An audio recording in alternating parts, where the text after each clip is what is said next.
would you describe the power distance in your workplace in the United States? Would you say it's high or low, and why? It's like what I said before. It's more of a linear kind of organization. Everybody pretty much in the same level, right? Whatever, we don't have like, hey, a dictator at the top. Say, hey, you better do 100 push-ups. Okay, then you have to do 100 push-ups like a military. All right, so it's more of, they're really not a really a high power distance. It's all more like a slope hill. A hill that is not that hard to climb up, not hard to go down, right? So it's like, okay, whatever your idea is, all right, you can question, and you can also offer suggestions. Will they willing to guide you like step by step, or they just tell you what to do? Yes. Yeah, in US, they believe in helping. A lot of company, I shouldn't say that. It depends on the company, right? Some companies require you to basically just self-learn.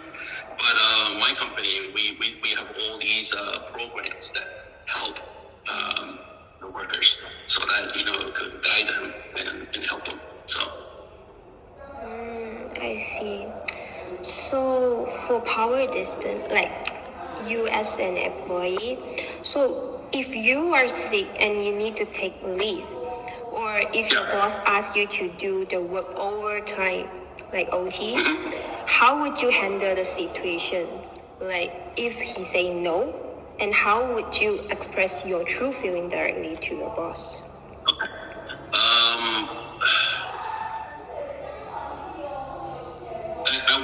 My history of work is that I've been working for 3 companies before, prior to my current one. And all of them, if you are sick, the company cannot say, hey, you're not sick, come back to work.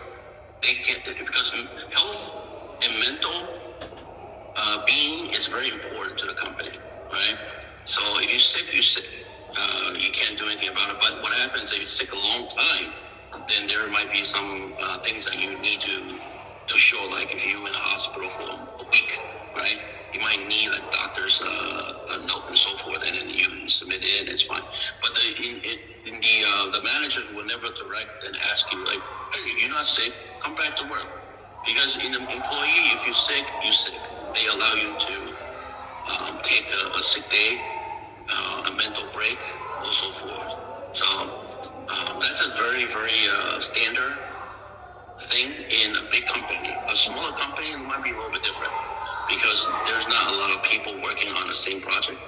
So what happens if something is due at that day or something like that? Yeah, of course, you would have to probably use your own self-judgment, right? And say, hey, okay, I'll be sick, but let me finish this, and then I'll take off, right?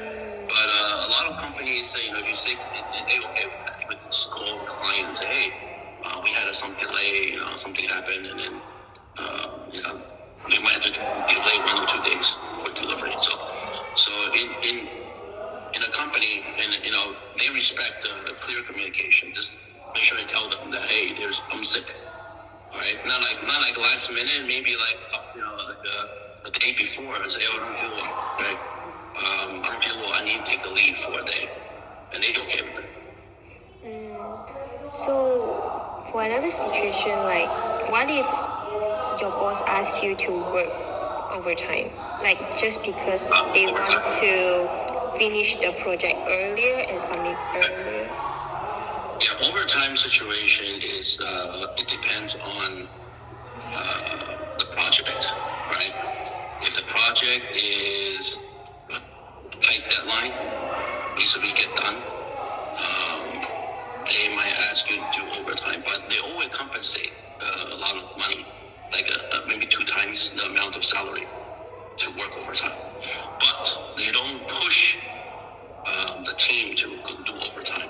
They're always trying to budget and schedule the working and delivery based on normal hours.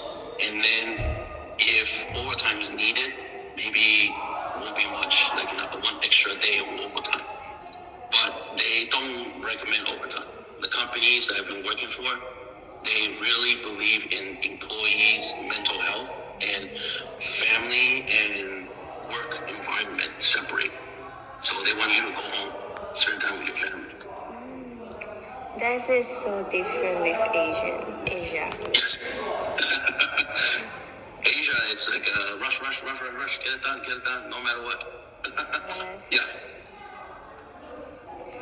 What if your colleagues keep delaying their work or submit the task late, but you are the one who need to submit and do the conversation with your leader? So how would you handle it? Oh, it happened to me all the time. I had to deal with juggle a lot of different employees and then deliverable. What you can do, what would I do, okay? I normally do is, before the deadline comes, we already dealt with breaking up the project into multiple small little milestones, okay? So once the milestones are hit, by the time you get to the end, majority is almost done, right? So what we're trying to do is push the heavy task stuff at the beginning, and then at the end, just some minor little simple stuff.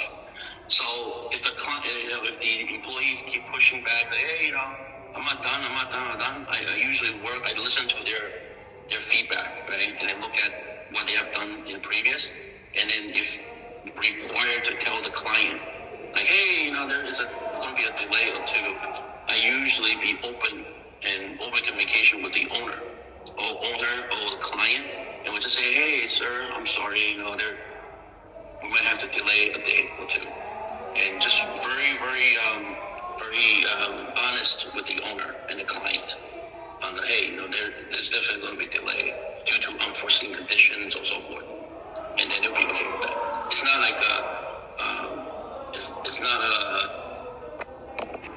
it all starts, it's a whole package thing, right? At the beginning, you have to plan correctly, but you have to have a communication. Like, open communication is a big key, with all the, being in working environment and dealing with the client, right?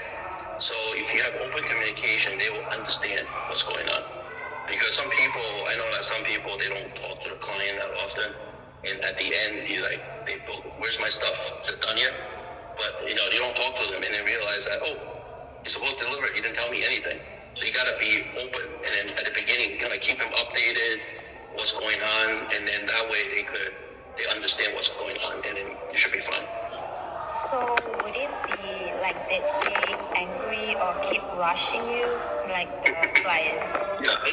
This is it depends on the client, right? So you got to find what type of client you're dealing with. Then you have to make adjustments and then and talk to them a certain way, but still have an open communication. That's a very important thing. Usually, open communication will get you a lot of places. So you gotta keep talking to them. No shutting up, right? Just keep talking to them and then find out what they're coming from, and from there, then you could direct your communication with them to get them on your side. Yeah. So at this way, like, communication is very important. Oh yeah, number one, open communication. Yep. Even with the client and also employee. And coworkers. Yeah. Okay. Okay, so it's gonna be the last question. Okay. When the company makes important decision, it is mainly decided by the boss alone, or are employees consulted? If employees are consulted, do they express their opinions directly or more indirectly?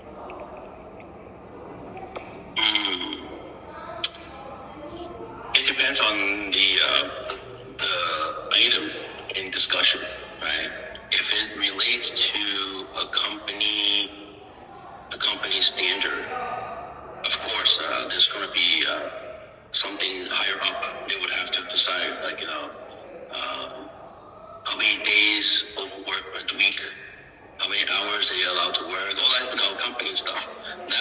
definitely, decided by the boss, right?